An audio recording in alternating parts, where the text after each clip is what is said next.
আজকে রান্না করবো মাংস ভাত, খাসির মাংস।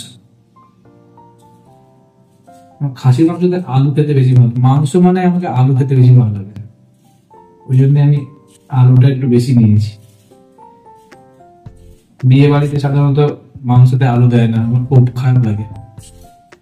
এমনি বিয়ে বাড়ি গেলে মাংস থেকে আমি বেশি নিরামিষটা বেশি পছন্দ করি। কোনো সময় মাছও খাই, মাংস হয়তো 2 পিস, কিন্তু বাড়িতে মাংসটা কষিয়ে। চাকরি ছেড়ে ফুড ব্লগিং করতে গেলে ভালো হতো, ওদের খাবারের রিভিউটা অন্তত ভালো দিতাম। লিভিউ লিভিউ বলে তো আর চেল্লাতাম না চারদিকে গিয়ে। এখনকার তো ফুড ব্লগাররা মানে যেসব দোকানকে ভাইরাল করে তারা তো পেছনে ছাড়তে চায় না, মানে হাঁকছে, মুছছে, খাচ্ছে, কোথায় শুচ্ছে সেটা পর্যন্ত ভিডিও করে।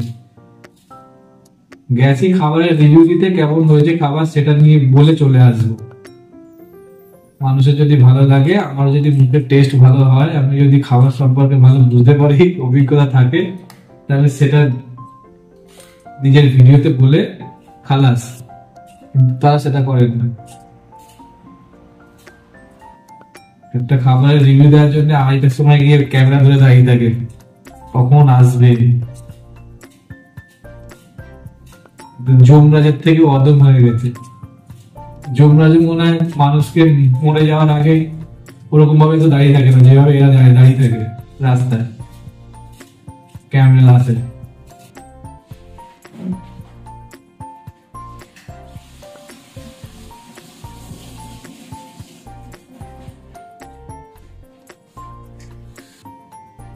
একটা সময় খাসির মাংসই খেতাম না, মানে গন্ধ লাগতো। এখন তা একটু অল্প একটু খাই, বেশি না। যেসব পুরুষরা এখনো পর্যন্ত রান্না শিখতে পারেনি, তারা ভাই রান্না শেখা চালু করে দাও, আমার কাছ থেকে শিখে নাও, আমি গিয়ে রান্না করছি। তো নিজে তো ভাত ফুটিয়ে খেতে পারবে বাইরে খাওয়ার থেকে। খাসির মাংস রান্না করার আগে খাসির মাংসকে ভালো করে ধুয়ে জল ঝরিয়ে একটা বাটির মধ্যে নিয়ে নুন, হলুদ, পরিমাণ মতো তেল এবং যদি টক দই দিন তাহলে টক দই, না হলে বাড়িতে যদি লেবু থাকে পাতিল লেবু, লেবুর রস দিয়ে 0.5 ঘন্টা বা 15 মিনিট সেটাকে ম্যারিনেট করে রেখে দেবেন। তারপরে তার জন্য পরিমাণ মতো পেঁয়াজ, আদা, রসুন এটাকে কুচিয়ে নেবেন। কিছু পেঁয়াজ কুচিয়ে নেবেন, কিছু পেঁয়াজকে আপনি থেতো করে নেবেন বা বেটে নেবেন, এবং রসুনগুলোকেও বেটে নেবেন। আর সাথে যদি লাল লঙ্কা থাকে, শুকনো লঙ্কা, সেটাকে বেটে নিতে পারেন, বা যদি কাশ্মীরি লঙ্কা থাকে তাহলে কাশ্মীরি লঙ্কা দিতে পারেন। আমি কাঁচা লঙ্কাটা বেশি খাই, সেজন্য কাঁচা লঙ্কা এবং কাশ্মীরি লঙ্কার গুঁড়ো হালকা দিয়ে দেখি। পেঁয়াজের এই অংশটা সবসময় কেটে ফেলা দেওয়া উচিত। শুনেছি নাকি এই অংশটা নাকি খেলে যাদের অশ্ব হয়, অশ্ব আছে যাদের, বা অশ্ব দেখা দেয়, শোনা কথা ভাই, সবাই করে, তাই আমি করছি। তাই ভি করে ওই অংশটা কেটে নিয়েছি।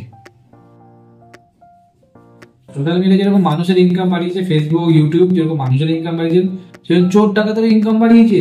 কেমন বলতো, যেমন ডেইলি ব্লগার গুলো যারা আছে, যে প্রতিদিন কি হচ্ছে না হচ্ছে আপলোড করে দেয় না এই সোশ্যাল মিডিয়াতে, তাদের পিছনে কিন্তু চোর ডাকাত সব সময় ফলো করে তাদেরকে, তাদের অ্যাকাউন্ট গুলো। কেমন করে দেখা যাচ্ছে আজকে আজকে ভিডিও দিচ্ছে, হাই গাইস, আজকে আমরা সব পরিবারে ফিল্ম দেখতে যাচ্ছি রাজেরহাট নিউ টাউনে। হাই গাইস, আমরা আজকে প্লেনে করে চলে যাচ্ছি হরিদ্বার, তারপরে চলে যাব ওখান থেকে শিলিগুড়ি। চোর জেনে গেল বাড়ি ফাঁকা, দে রুটে। চোর যদি আমার এই ভিডিও শুনে উদ্বুদ্ধ হয়ে যায়, তাহলে তো কি খবর খারাপ।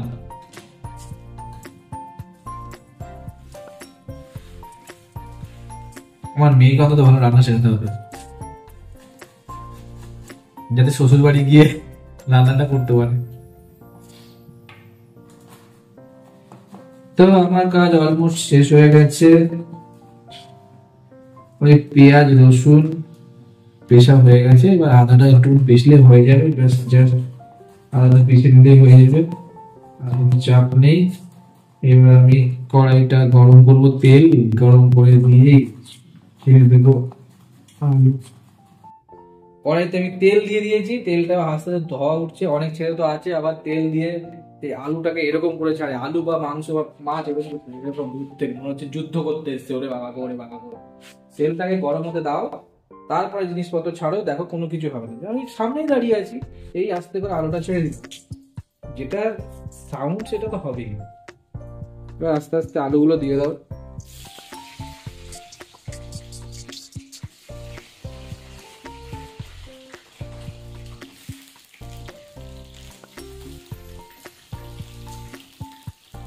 দিয়ে এবার না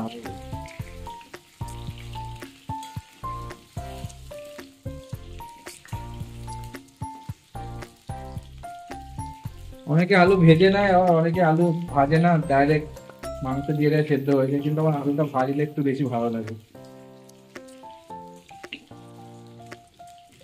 বেশি তাড়া জাল দিও না, আবার বেশি তাড়া জাল দিলে কিন্তু আলু পুড়ে যাবে। হালকা আছে আলুটাকে আস্তে করে ফ্রাই করো, হালকা আছে আলুটাকে আস্তে করে ফ্রাই করো, হালকা আছে আলুটাকে আস্তে করে ফ্রাই করো।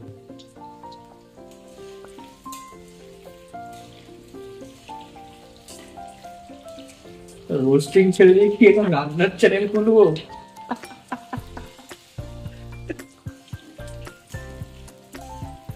মানুষকে রোস্ট করতে আমার খুব ভালো লাগে। মানে এই যে উটপাটাং জিনিসগুলো দেখি, তো দেখলে আমার মানে মনের মধ্যে কেন একটা হয়, গাল দেবো নাকি ওদেরকে।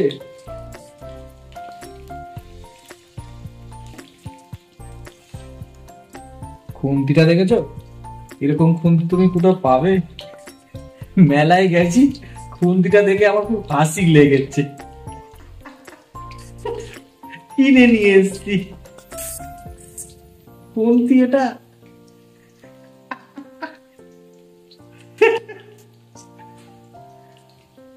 বন্ধুরা, আপনারা এখন দেখতে পাচ্ছেন আমি এখন আলু ভাজছি, কিন্তু একটু পরে আলু ভাজতে ভাজতে দেখতে পাবেন যে আমি আমার কড়াইতে এক কড়া জল ঢালা ঝোল অবস্থায় মাংসটা কড়াইতে ভাসছে। কিন্তু ব্যাপারটা হলো যে আলু ভাজতে ভাজতে আমার ঘরের লাইটটা চলে যায়। তো আমার ঘরে কোনো জেনারেটর সুবিধা নেই, তো তার জন্য বাকি যে মাংসটা যখন কষাচ্ছিলাম পেঁয়াজ রসুন আদা কাঁচা লঙ্কা তেজপাতা এগুলো দিয়ে, সেই সময় ভিডিওটা তুলতে পারিনি। তাই আপনারা এর পরে যে পার্টটা দেখবেন সেটা ডাইরেক্ট দেখবেন কড়াইতে এক কড়াই ঝোল, তার মধ্যে মাংস নাচ করছে। অনেকে বলতে পারেন যে শালা আলু ভাজলো তো আবার জল ঢেলে দিল, সেইটা না, তার জন্য আমি এটা বলে দিলাম। Thank you. তো মাংসটা কষানোর পরে আমি জল ঢেলে দিয়েছি এর মধ্যে, মাংসটা এখন ফুটছে। এটা 20 মিনিট অন্তত লাগবে, কেননা খাসির মাংস অনেকটা সময় লাগে সেদ্ধ হতে। তো মুরগি বা পোলট্রি না যে দিলাম আর 10-15 মিনিটের মধ্যে হয়ে গেল। তো খাসির মাংস মিনিমাম 20-25 মিনিট লাগবে এটা ফুটে একটা জায়গায় আসতে, সেদ্ধ হতে, যাতে খেতে ভালো লাগে। যদি এটা প্রেশার কুকার হতো তাহলে খুব তাড়াতাড়ি হয়ে যেত। তো যেহেতু আমি কড়াইতে করছি সেহেতু একটু টাইম লাগবে। এখন অলরেডি ওটা শুরু হয়েছে, আমি আঁচটা একটু কমিয়ে দেবো যাতে ধিমে আছে হোক। যদি মানে বেশি আছে যদি দেওয়া হয় তাহলে যে ঝোলটা দেওয়া হয়েছে এটা খুব তাড়াতাড়ি টেনে নেবে, কিন্তু মাংসটা সেদ্ধ হবে। আঁচটা আমি আস্তে করে কমিয়ে দিলাম ফ্লেমটা। 20 মিনিট পরে তোমাদের সাথে আবার দেখা হচ্ছে। তার আগে বলে রাখি, একজন ভালো ফুড ব্লগার হতে গেলে তোমাকে কি জানা দরকার? একজন ভালো ফুড ব্লগার হতে গেলে তোমাকে প্রথমত মাথায় রাখতে হবে যে আমি যে খাবারটার রিভিউ দিচ্ছি বা রিভিউ দিচ্ছি সেটা খেয়ে 10 জন মানুষ সেই দোকানটায় আসবে এবং খাবারটা খাবে।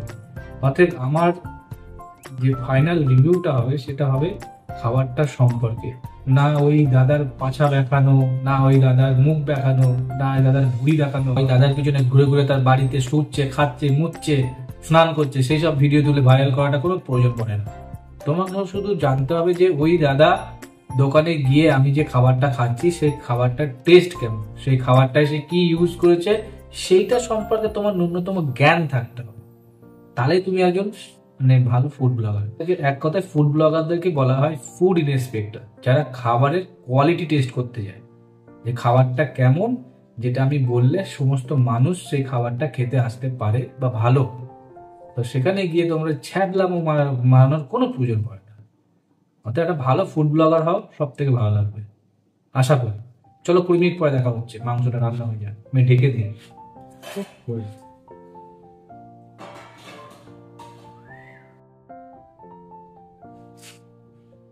তো 20 মিনিট হয়ে গেছে আমাদের, তো 20 মিনিট হয়ে গেছে, এবার আমি 20 মিনিট হয়ে গেছে, এবার আমি দেখবো মাংসটা কেমন হলো।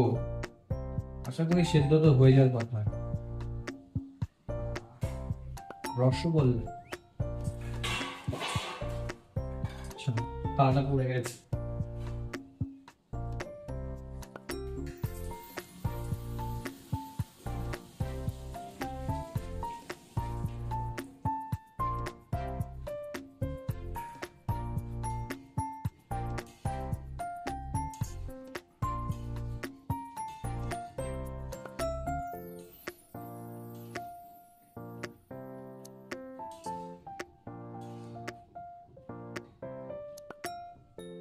ঝোলটা একটু দেখে নেই কেমন হয়েছে, নুন টুন ঠিকঠাক হয়েছে কিনা।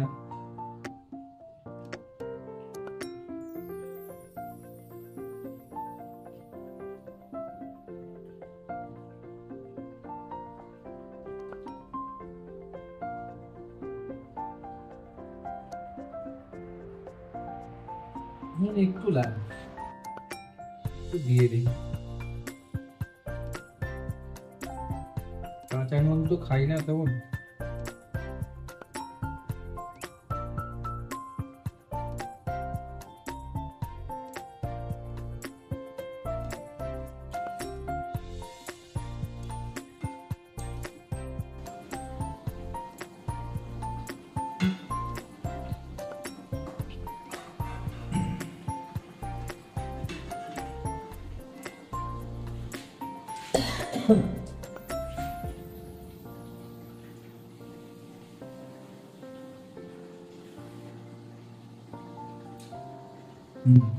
মাংস সেদ্ধ হয়ে গেছে,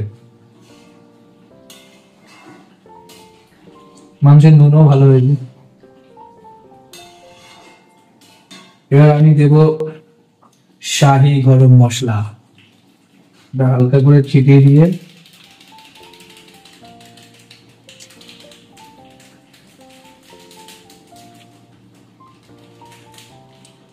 একটু ঘেটে দেবো।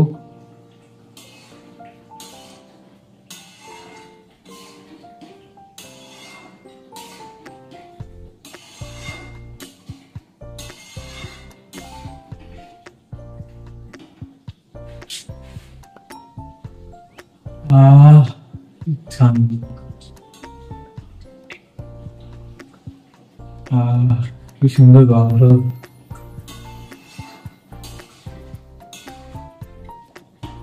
তো মাংসটা কেমন হয়েছে সবাইকে একটু দেখাই, তাহলে বললো সালা ভাত বকছিল এতক্ষণ ধরে, মাংসটা কেমন হয়েছে দেখাইনি।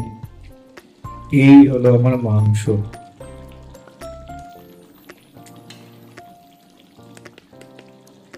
তো মাংসটা এরকম হয়েছে, দেখতে পাচ্ছ।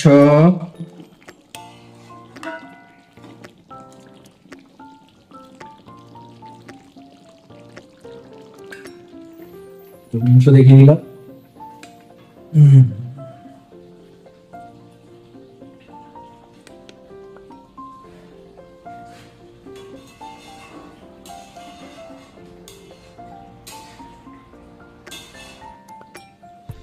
তো মাংস আমার হয়ে গেছে, আমি হালকা করে ঢেকে দিলাম যেহেতু গরম মশলাটা দিয়েছি বলে। এবার আমি উনুনটা আস্তে করে নিভিয়ে দেবো, নাকি এটাও শেখাতে হবে উনুন কিভাবে নেওয়াতে হয়।